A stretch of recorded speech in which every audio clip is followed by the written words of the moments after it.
Vamos abrir em Marcos, capítulo 15, verso 33. Vamos ler até o verso 39.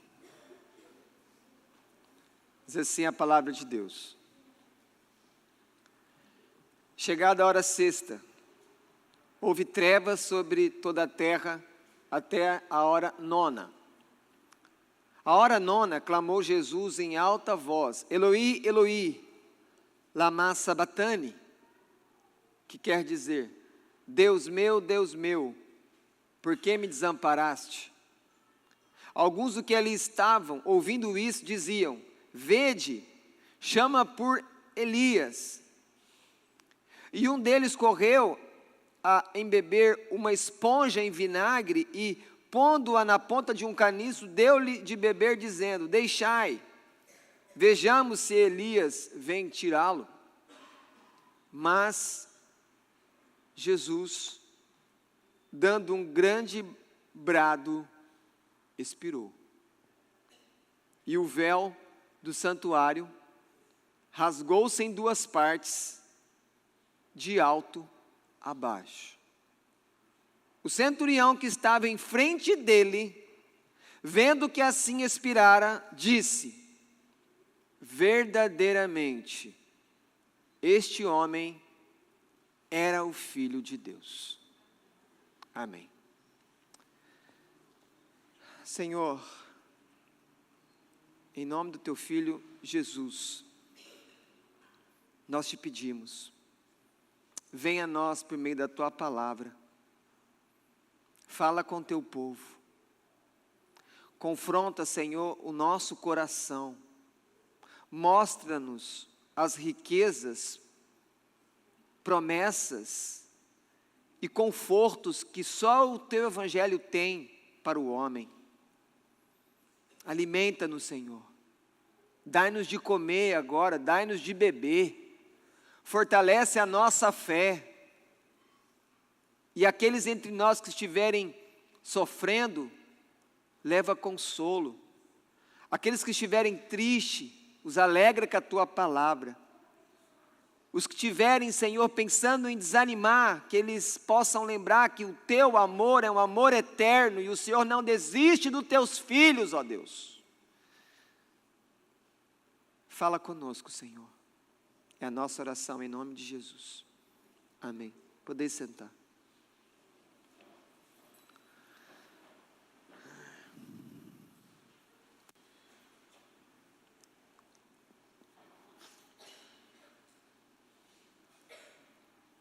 Irmãos,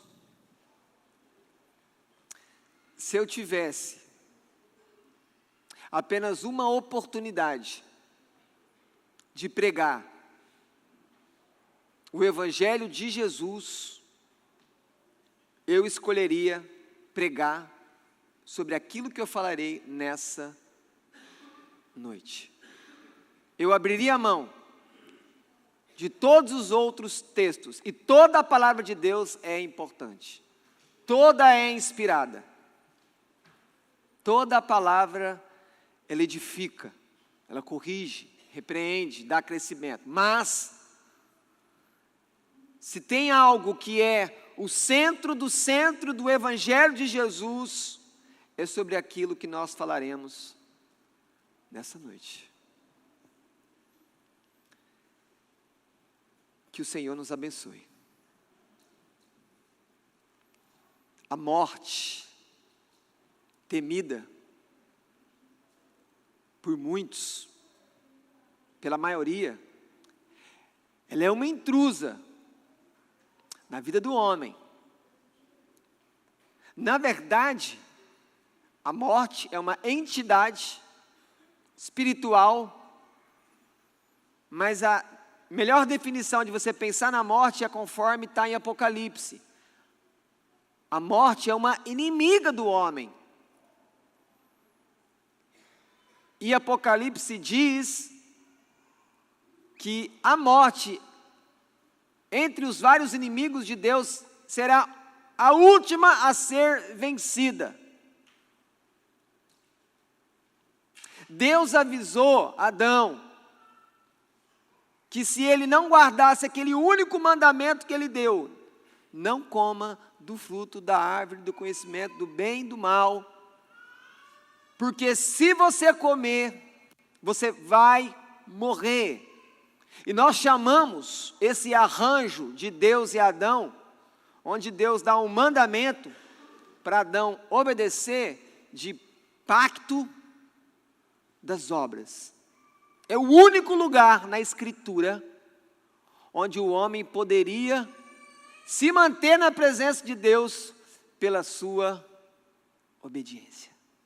Mas sabemos, pelo relato bíblico, que Eva comeu do fruto e deu para Adão, e ele, como cabeça de toda a humanidade, comeu, e aí então a morte passou a toda a humanidade. Por isso, então, todo ser humano morre. Como nós ouvimos na própria leitura do texto bíblico, em Hebreus, capítulo 9, verso 27, ao homem está ordenado morrer uma só vez, vindo depois disso, o juízo, o julgamento. E agora, depois de tudo que Jesus passou, Jesus experimenta como humano que é a morte. Então é o fim de toda esperança. Porque Simeão e Ana, quando estavam no templo, quando Jesus foi ser consagrado, será que eles estavam errados em relação àquela criança que o próprio Simeão pegou no colo e que Ana viu, e ela vivia ali fazendo orações? Será então que tudo aquilo que João Batista disse, apontando para Jesus, que ele era o Cordeiro de Deus, que ele era o Filho de Deus, será que então João Batista é apenas mais um falso mestre, pregando algo totalmente equivocado, uma grave heresia? Não! Simeão pegou Jesus com alguns dias no colo, sim. Ana viu Jesus criança e ela louvou a Deus.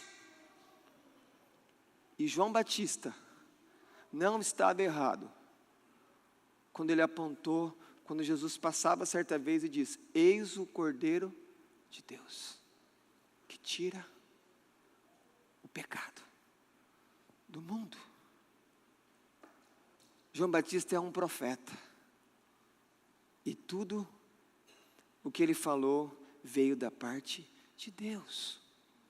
Jesus verdadeiramente é o Filho de Deus. Mas Israel e até os discípulos não conseguiram entender que Jesus veio com uma missão definida, e era difícil para os discípulos aceitar essa missão. E qual é essa grande missão de Jesus, dada a ele pelo Pai, que é o cálice, que o próprio Filho fala ao Pai em oração no Getsemane? É morrer na cruz. O ponto alto do ministério de Jesus Cristo é morrer na cruz. Por isso, aqui é o centro do Evangelho, porque Jesus morre. Mas por quê? Porque o Pai de Jesus, o Deus Todo-Poderoso, um Deus de amor, de bondade, justo, totalmente santo, cheio de compaixão, um Deus paciente, porque Ele planejou a morte do seu próprio e único Filho. Por quê?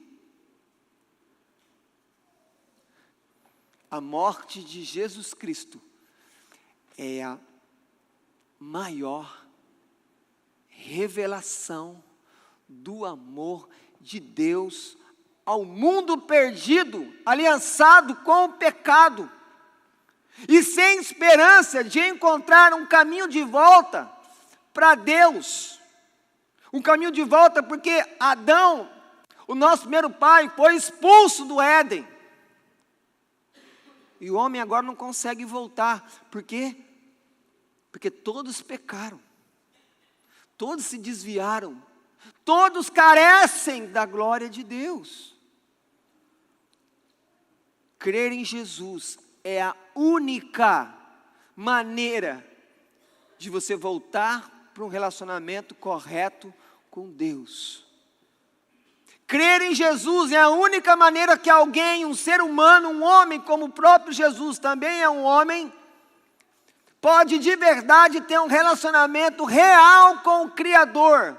Um relacionamento de falar, ouvir a Deus pela palavra, de ser perdoado, de ser verdadeiramente amado, porque o relacionamento do Criador com todos os seres humanos foi interrompido no Éden, por causa do pecado, e por causa do pecado, a morte.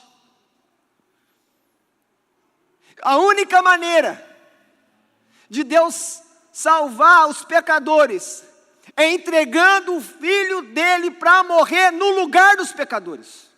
É por isso que Jesus tem que morrer. E é por isso, quando ele está em agonia no Getsêmenes, ele diz: Pai, não seja feita a minha vontade, mas a sua. Entenda que Jesus morrer na cruz é um ato de amor por todos aqueles que creem na sua obra, que creem no seu nome, mas também é o maior ato de obediência do Filho ao Pai. E ele ainda falou ao Pai: Pai, se possível, passa de mim esse cálice. O Pai não passou, ele teve que beber. Nós chamamos a morte de Jesus, tudo o que acontece, a paixão de Cristo. Nós podemos olhar para essa paixão de Cristo que todos os evangelhos desenvolvem em 5 atos. Jesus no Getsêmenes, na quinta-feira à noite, ele agoniza, ele transpira sangue, ele ora ao Pai, ele clama ao Pai por um livramento, mas ele não será livrado, porque ele veio para esse momento. Ele é o Cordeiro de Deus, ele é o servo sofredor. A missão dele é morrer na cruz. Depois disso, ele então é preso, levado ao Sinédrio, acusado de blasfêmia. Do Sinédrio, ele é levado ao governador romano que está ali, Pôncio Pilatos. Pôncio Pilatos percebe que ele é um homem inocente, ele não quer se envolver com aquilo, mas ele não suporta uma pressão política que os líderes do Sinédrio fazem sobre ele, e ele então condena Jesus. Jesus é açoitado, Jesus apanha, Jesus é cuspido, Jesus é esbofeteado. Os chicotes que foram utilizados no momento ali anterior à crucificação, eles tinham no final ali da cordinha do chicote pedaços de osso, pedaços de ferro. E ele sofreu. E ele então é crucificado. E por fim, que é o nosso tema de agora, ele morre. Jesus morreu.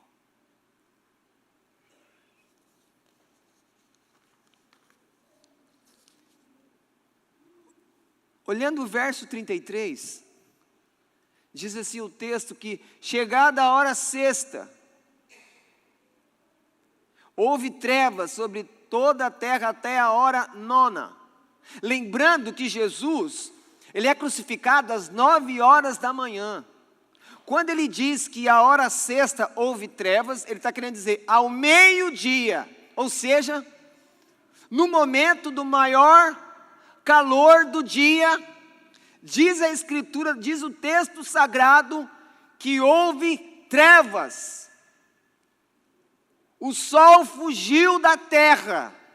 E é irônico pensar que aquele que o próprio João, o discípulo amado, diz que ele é a luz que veio ao mundo, porque o mundo estava em trevas, e agora então, a luz que veio ao mundo, Jesus, na sua morte, o mundo fica em trevas.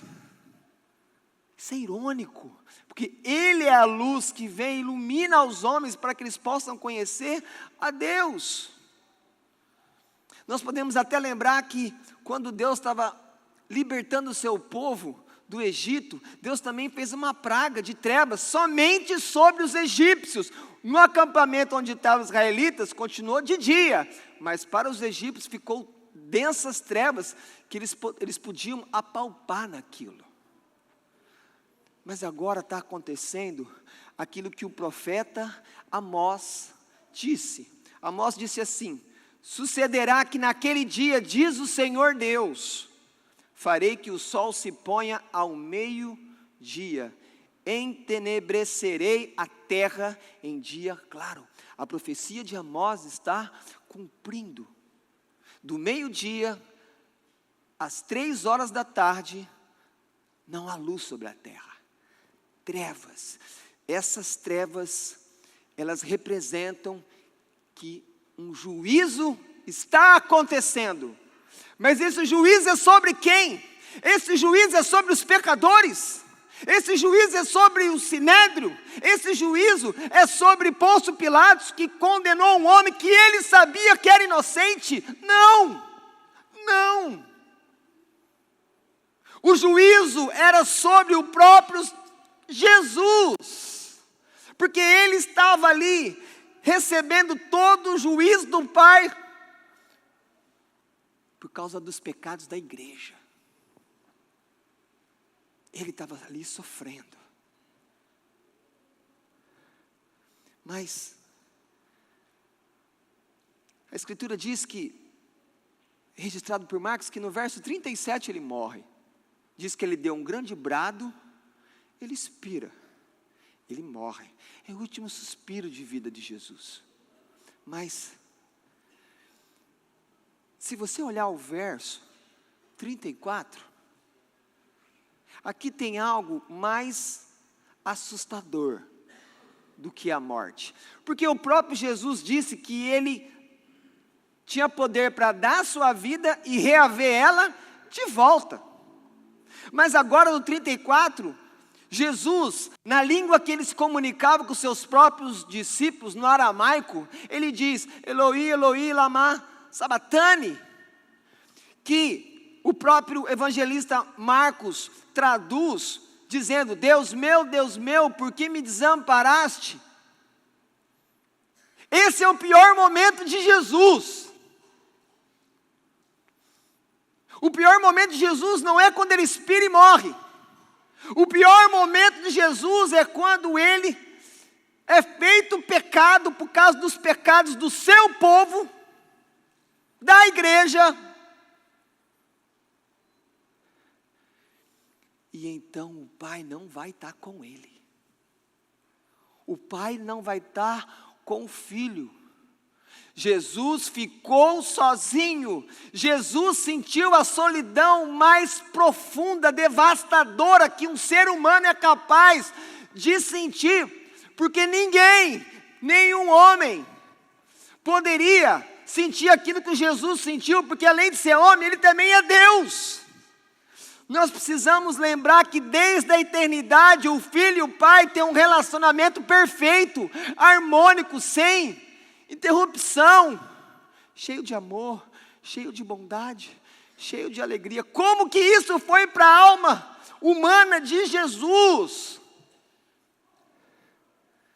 Lembre-se, Israel, através do Sinédrio, pediu a morte. Roma, por meio de Pôncio Pilatos, condenou Jesus à cruz. Os discípulos, com medo, eles se escondem, eles fogem. Pedro, nesse momento, está em algum lugar ali de Jerusalém, chorando amargamente, porque ele negou Jesus. Judas foi para outro lugar, e destruído, pelo terrível mal que ele fez, ele dá fim à sua própria vida. João é o único que está ali, olhando, cercado de mulheres. Está cheio de mulheres que creem em Jesus ali, olhando para a cruz. Mulheres cheias de fé, mulheres que andaram com Jesus e estavam com Jesus até aquele momento. Ele presencia a morte do seu mestre. Mas o Pai não estar com Jesus é o momento mais amargo da vida dele. Ele experimenta a ausência do Pai, do amor do Pai. Isso machuca mais ele do que as chicotadas que ele teve antes da cruz. Isso penetra a alma dele com uma dor dilacerante muito pior que os cravos, do que os pregos, do que toda a asfixia, de tudo que ele sofreu naquele corpo frágil, que passou de quinta para sexta, indo de um lugar para o outro, sendo interrogado, apanhando, aos poucos perdendo o seu sangue. Esse é o pior momento dele. Jesus ficou sozinho. É o que nós chamamos de o abandono do Pai. Como que nós ficamos quando nós olhamos para uma pessoa e falamos assim: é um órfão, não tem pai e não tem mãe? Isso não fala ao nosso coração? Jesus aqui, como um inocente, com alguém que tinha um relacionamento perfeito com o Pai, ele tem que passar por isso. E lembre-se, então é isso que faz ele agonizar tanto lá no Getsêmani. E agora Jesus está sofrendo um abandono do Pai. Mas a morte dele, a morte de Jesus, vai socorrer pecadores que estão perdidos, que são culpados pelos seus pecados. Então, na verdade, Jesus, ele sofre um abandono terrível da comunhão com o Pai, para que pecadores que estão longe de Deus, abandonados, possam se aproximar por meio da fé naquilo que ele está fazendo. Ele está pagando pela culpa dos pecados dos pecadores. Você estava abandonado no mundo, irmão. Você vivia sem Deus. Você era literalmente um perdido. E perdido não é alguém que não tem orientação, não é isso. Perdido é alguém que não tem vida espiritual. Morto. Porque Deus avisou Adão: se você desobedecer, se você pecar, você vai morrer. E assim vive todo aquele que não tem Jesus. Está morto espiritualmente.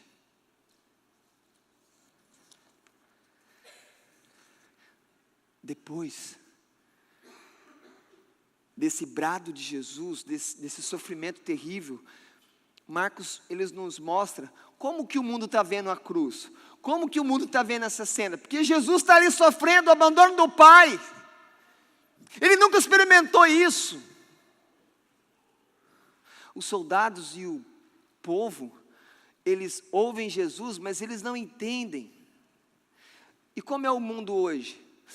Quando as pessoas ouvem o Evangelho, quando as pessoas ouvem a palavra de Deus, elas por acaso não têm o mesmo comportamento? Elas não estão entendendo nada?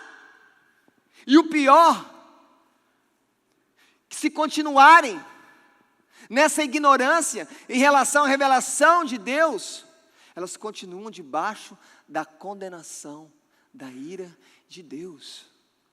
E aí você tem que lembrar, Jesus recebeu na cruz a ira de Deus. E digo a você, que aquela cruz tinha o seu nome, tinha o meu nome, mas mesmo se nós fôssemos simplesmente morrer numa cruz preparada por Deus para nós, isso seria apenas de Deus um ato de justiça. Isso não provocaria para nós salvação nem perdão de pecados. Não teria nenhuma diferença, porque é isso que nós Merecemos de verdade. Se Deus for justo comigo e com você, Ele não vai dar uma coisa gratuita chamada vida eterna. Ele tem que vir trazer justiça e fazer cada um de nós pagar pelos nossos pecados. Mas Ele trocou isso. Ele trocou isso, condenando o Filho dele no seu lugar. Esse é o Evangelho. Isso nós chamamos de uma substituição penal. Jesus está sendo tratado como criminoso para que você seja declarado por Deus inocente, justo. Não tem mais ficha nenhuma no céu, no seu nome. Por quê? Porque Jesus pagou a conta do seu pecado.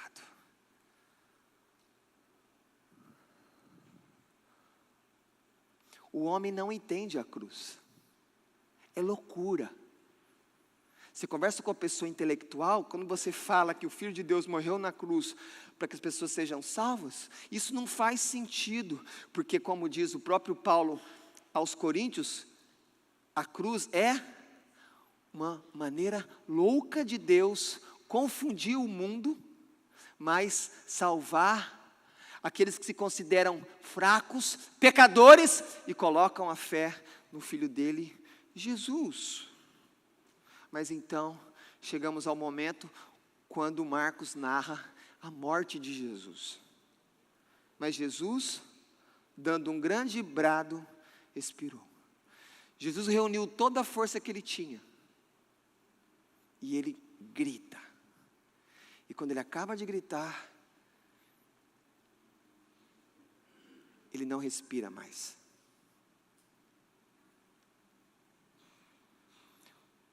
O coração de Jesus para de bater.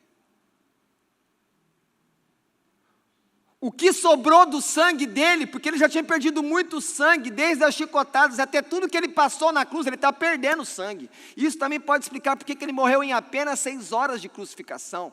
Porque a crucificação era uma maneira horrenda de condenar os criminosos à morte, mas que demorava às vezes dias. Jesus demorou 6 horas na cruz.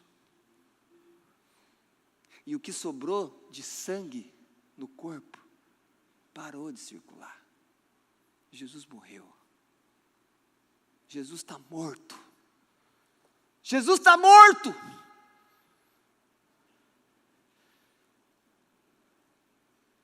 E essa morte dele é uma morte real, irmão. Não tem uma intervenção aqui diferente. Ele morreu como pessoas humanas morrem. Deus, na pessoa do Filho, está experimentando a consequência horrenda do pecado. A morte. Mas lembre-se, ele é inocente. Ele não cometeu pecado. Mas ele está ali pagando pela sua culpa. Pela culpa da igreja. Mas é impressionante o poder da morte de Jesus. Jesus está morto, Jesus acabou de morrer. No verso 37, mas olhe para o verso 28. Nós já começamos a perceber, logo após, imediatamente a morte de Jesus, os efeitos salvíficos do seu sacrifício. Porque em seguida, diz no verso 38, que o véu do templo, um véu que simbolizava a separação entre o Deus que é santo e os pecadores, do lugar santo dos santos, esse véu, que era impossível ser rasgado por pessoas, de tão grosso que era, ele rasga de cima até embaixo. E se você for para o próximo verso, você vai perceber no 39, o que acontece? Alguém que está ali cuidando, para que nada saia errado, na crucificação de Jesus, um centurião, um militar, um homem treinado, preparado, ele olha tudo aquilo, e o que acontece? Ele se converte. Esse militar se converteu a Jesus.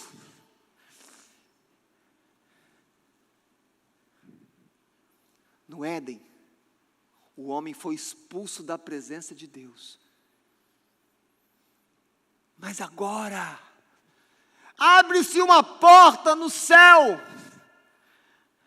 Uma porta que, se Deus está abrindo, nenhum homem, nem o diabo pode fechar. E essa porta chama-se Jesus. Jesus é o único caminho que leva o homem de volta a Deus.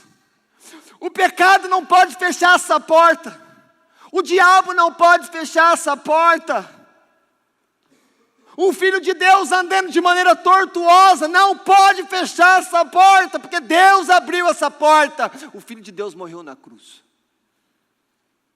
Ninguém toca nessa porta, porque Deus que fez. É o plano de Deus.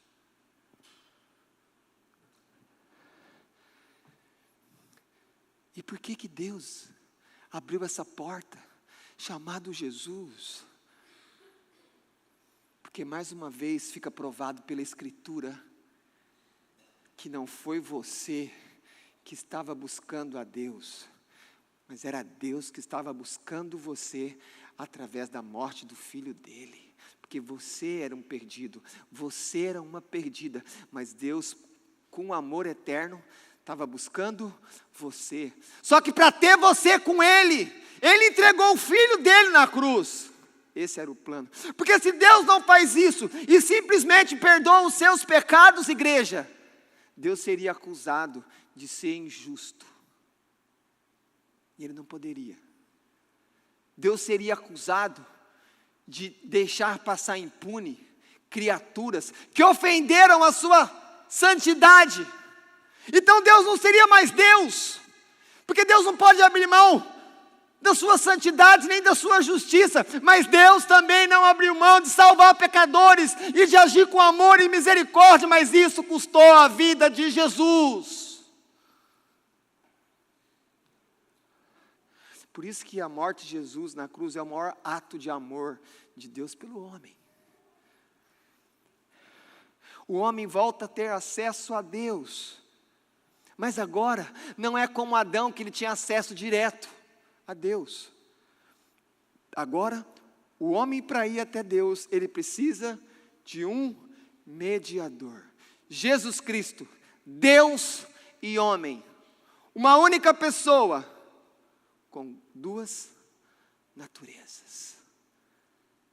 Ele é Deus eternamente. Ele se tornou humano, e Jesus será humano eternamente.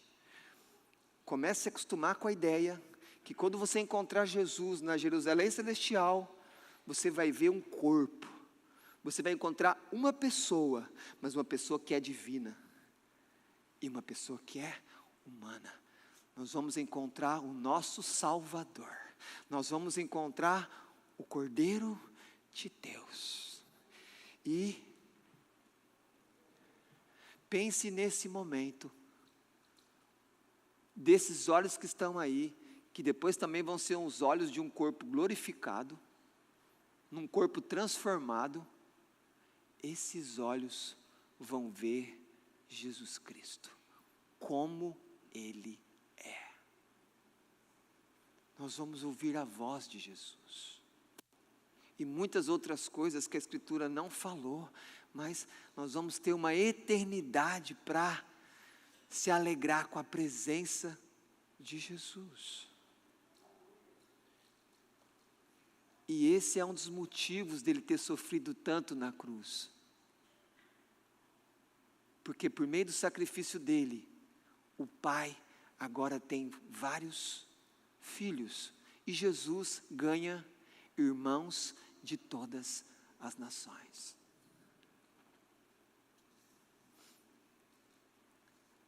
Francis Schaeffer diz assim: porque Jesus Cristo é tanto Deus como homem. E isso é um mistério, irmãos. Isso é um mistério. Como que Ele é Deus e é homem numa única pessoa. Sua morte na cruz tem valor infinito para todos os que creem. Então, nós olhamos para aquele véu que se rasga, esse véu que se rasga, nós precisamos entender ele como uma ação sobrenatural de Deus, Deus dizendo: agora vocês têm acesso a mim. Não há mais separação entre Deus e os homens por causa dos seus pecados. Por quê? Porque os pecados foram tratados na cruz. Jesus morreu pela culpa dos nossos pecados. E se esse véu sendo rasgado, falando do acesso do homem a Deus, é o primeiro sinal dessa obra de salvação de Jesus quando ele morre, a segunda é ainda mais nítida, é ainda mais palpável para nós seres humanos, porque o verso 39 diz que existia um centurião, o centurião é salvo, esse homem é salvo. Quem pregou para ele? Quem pregou para ele? O que ele ouviu do Evangelho? Mateus, Marcos e Lucas falam do centurião aos pés da cruz. Esse militar viu o que o sinédrio não viu. Porque para o sinédrio, Jesus blasfemou. Mas para o centurião, Jesus falou a verdade. Porque ele falou no sinédrio: eu sou o filho de Deus. Esse homem, ele está de frente para a cruz. Ele está vendo o sofrimento de Jesus, ele está vendo Jesus, esse homem viu Jesus morrer. Esse homem no céu poderia dar um relato para cada um de nós, como que Jesus morreu, ele poderia dar os detalhes. Ele vê o último suspiro de Jesus, ele vê, ele está ali. Ele ouve o brado de Jesus, ele vê a cabeça de Jesus pender, sem vida. E após tudo isso, porque ele poderia ter ouvido o brado, ele pode ter ficado ali um total das 6 horas, ele pode ter visto todos os detalhes, fazer um relatório minucioso, mas agora vem o momento mais importante do que nós percebemos desse centurião. Ele diz: verdadeiramente este homem era o Filho de Deus. Então, do que adianta só ouvir? Do que adianta só ver, se no final não houver uma fé verdadeira? Ele confessou: esse homem é o Filho de Deus. E essa era a intenção do próprio Evangelho de Marcos, provar que Jesus é o Filho de Deus.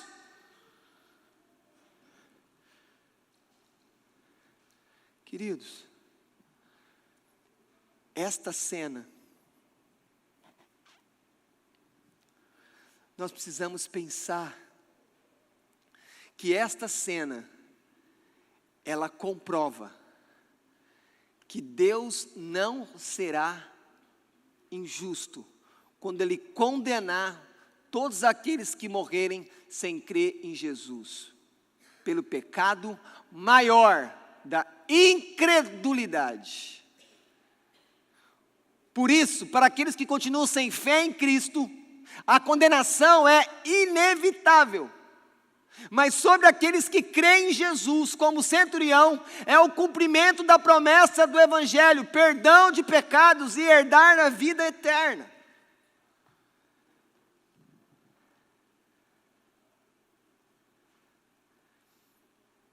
E eu pergunto, por quem Jesus morreu? Por quem Jesus morreu? Jesus morreu pelo mundo todo, porque Hebreus, que nós acabamos de ler, fala que quando Jesus entrega o próprio sangue dele, ele conquista uma redenção eterna. O que é uma redenção eterna? Ele liberta de maneira para sempre. Então, como é que Jesus derrama o sangue dele? E aquele sangue dele, que tem um efeito eterno, ele vai alcançar quem? Jesus morreu pelo seu povo. O próprio Simeão, quando pegou Jesus nos braços, ele fala que ele veio para morrer pelos pecados do povo de Deus. Jesus morreu pela igreja. Jesus morreu pelo seu povo. Escutem Tito 2,14. Falando de Jesus, o qual a si mesmo se deu por nós. Aí eu pergunto, quem é nós no que Paulo está escrevendo para Tito, que é um jovem pastor? Paulo escreve para Tito e essa carta a esse pastor é lida para a igreja. Então quem é nós? Quem é nós senão os crentes da igreja? Quem é nós senão a igreja? Então o verso é assim, o qual a si mesmo se deu pela igreja, a fim de remir-nos, ou seja, a fim de perdoar os nossos pecados, de toda a iniquidade, e purificar, olha isso, purificar para si mesmo um povo exclusivamente seu. Se ele diz que um povo é exclusivamente dele, não quer dizer que o mundo inteiro é dele. O mundo inteiro é de Deus como um criador, mas como redentor, somente aqueles que amam a Jesus, aqueles que creem em Jesus.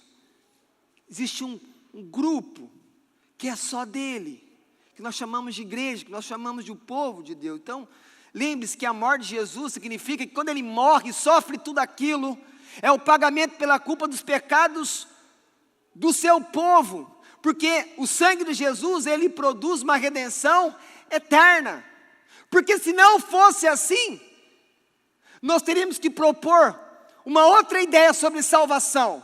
Então, o evangelho seria assim: Jesus morreu na cruz, derramou sangue por todo o mundo, agora você tem que ir lá e crer. Será que nós já não entendemos o que aconteceu com o dilúvio? Deus não deu uma palavra para Noé? Noé não pregou? E eu pergunto, quem se arrependeu? Por que eles não se voltaram para Deus, para serem salvos? O homem não pode voltar por si mesmo a Deus. Por quê, pregador? Porque ele está morto. Porque Deus falou para Adão, se você pecar, você vai morrer, por isso. E aí você lembra de João 3, que o teólogo Nicodemos, que era do Sinédrio, não entendeu a teologia de Jesus. Se o homem não nascer de novo, não pode entrar pela porta chamada Jesus. Mas e quem que ele vai salvar? Jesus diz: o vento sopra onde quer. O vento sopra onde quer.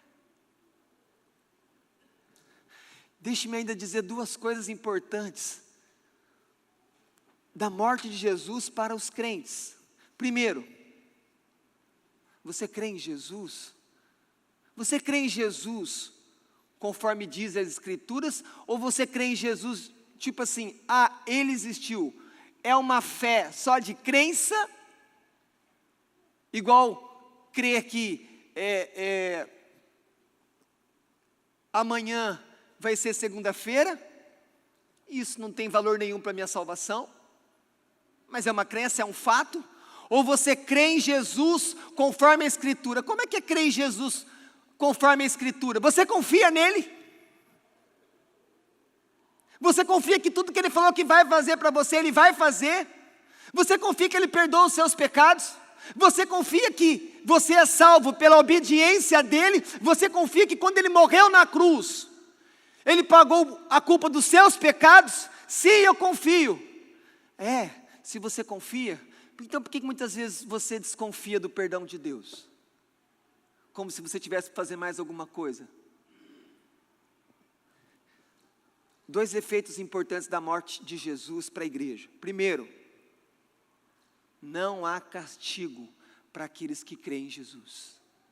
Escute Paulo, agora já não há condenação para aqueles que estão em Cristo Jesus. Não há condenação para aqueles que estão em Cristo Jesus. Não há castigo. Por que não há castigo? Porque Deus seria injusto Se Ele cobrasse de um pecador 2 vezes pelos pecados, por quê? Se você crê verdadeiramente em Jesus, isso quer dizer que Jesus já pagou pelos seus pecados. Então Deus não pode cobrar 2 vezes de você, porque senão Ele seria o quê? Injusto. A igreja entende isso. Segundo efeito importante, a justiça é colocada no pecador. A gente pode falar de creditada. O melhor termo teológico é imputada, é colocada. É como se fosse o seguinte: todo pecador é nu diante de Deus. Nu, não tem roupa que serve, porque Deus é santo. Quando crê em Jesus, é como se Deus vestisse você. Agora você tem condição de chegar diante de Deus. Quem que é essa roupa? Essa roupa é a justiça de Deus, conquistada por Cristo, não por você. Por quê? Porque eu já falei e vou repetir, só existe um momento na história da humanidade que você poderia ser salvo pelas suas próprias obras, e esse momento passou, e ele foi dado a Adão, e ele desobedeceu. Por isso que o Romanos fala que Jesus é o segundo, porque ele obedece. Lembrando que os evangelhos também tentam nos mostrar que Jesus, ele representa o próprio Israel, porque Israel desobedeceu toda hora, mas Jesus é obediente. Diz assim o mesmo Paulo em Romanos: justificados, pois, mediante a fé, temos paz com Deus por meio de nosso Senhor Jesus Cristo. Como que é um alívio? Como que é um alívio para um pecador, quando olha para a sua performance, quando olha para a sua falha em obedecer a Deus, de não conseguir fazer tudo aquilo que a palavra exige dele, mas ele olha para Jesus, e ele confia, que Deus não vai mandar ele embora, porque ele nunca foi aceito por Deus pelo que ele fez, mas ele sempre foi amado por Deus, desde a eternidade, e por isso ele crê em Jesus. Como que é importante, porque quando você não entende isso, você sofre de maneira desnecessária. E repito, você está sofrendo sem necessidade, e está esquecendo que Jesus sofreu por você, ó Filho de Deus. Crer em Cristo não significa apenas ter os seus pecados perdoados, que já é a melhor notícia, já é maravilhoso, é não ter mais culpa e ter os perdão dos pecados, mas, além do perdão, a atitude de Deus mudou com você. Por quê? Porque você antes era um inimigo de Deus, vivia só pecando. Agora, a Bíblia diz que você é um filho, uma filha amada por Deus. A Bíblia diz que antes você servia ao diabo, você servia ao pecado, mas agora você foi feito um servo e uma serva de Deus, e você serve o Pai. Muda tudo. Deixe-me dizer 4 coisas importantes para você sobre a morte de Jesus. Diz assim: quem nos separará do amor de Cristo? Será tribulação, ou angústia, ou perseguição, ou fome, ou nudez, ou perigo, ou espada? Porque eu estou bem certo. Você está bem certo? Você está bem certo? Que nem a morte, que nem a vida, nem os anjos, nem os principados, nem as coisas do presente, do porvir, nem os poderes, nem a altura, a profundidade, nem qualquer outra criatura poderá separar-nos do amor de Deus que está em Cristo Jesus, nosso Senhor. Amém? Qual que é a verdade?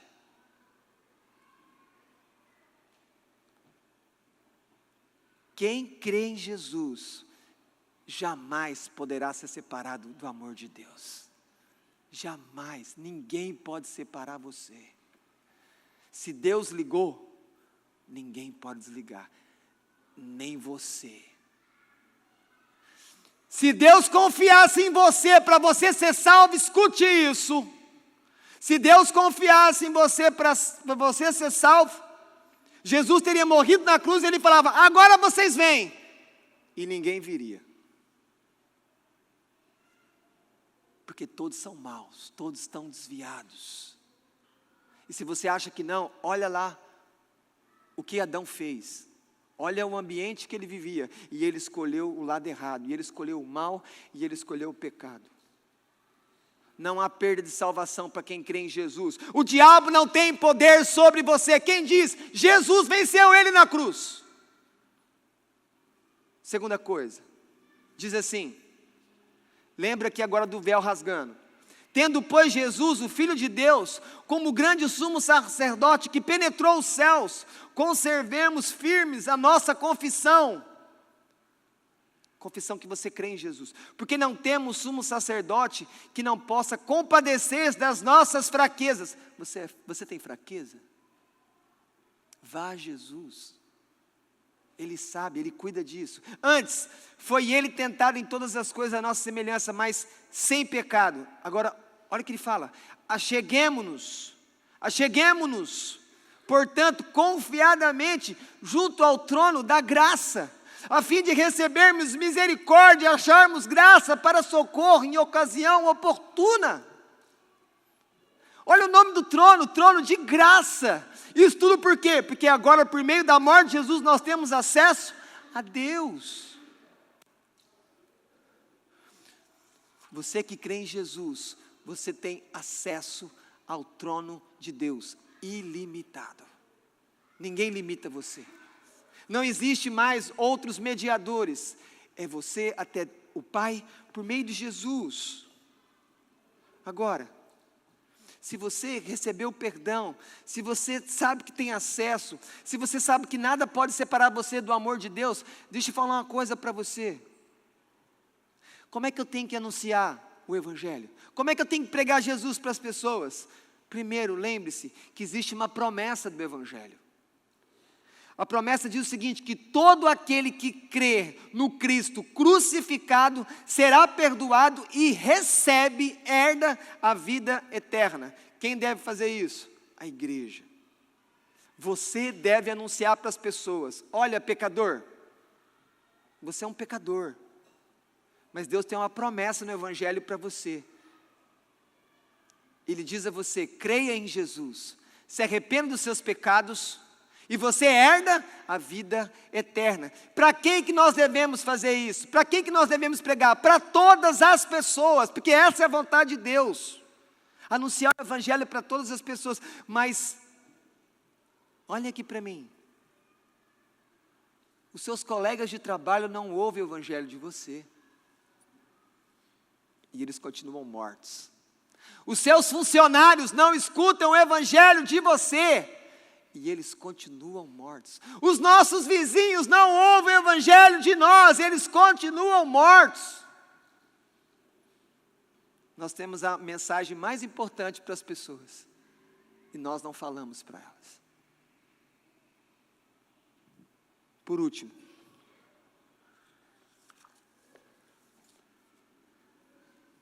você que está aqui,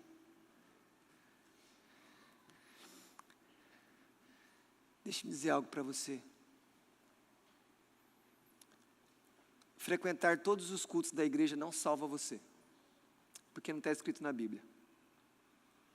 Ler a Bíblia, 10 capítulos por dia, não salva você, porque não está escrito na Bíblia. Jejuar todo dia, emagrece você, mas não salva você. Pegar todos os seus bens e vender e dar para os pobres, não salva você. Ser a melhor mãe do mundo, não salva você. Pode colocar a lista que você quiser. Ganhar todo o dinheiro do mundo vai te dar muita preocupação para cuidar disso tudo, e não salva você. Mas se você crê em Jesus, como o centurião creu, a sua vida é salva. Porque o centurião Qual foi a pregação que ele ouviu? Qual foi o evangelho que apresentaram para esse homem? Ele só viu Jesus na cruz, e isso foi o suficiente, e ele acreditou, esse homem é o Filho de Deus. Esse foi o evangelho que ele ouviu. Ele olhou para a cruz, e ele entendeu o evangelho, e ele creu em Jesus. Olhe para a cruz, olhe para o sacrifício de Jesus, e entenda o evangelho, lembrando, a salvação é pela fé. Fé no Filho de Deus que morreu pelos pecados da igreja.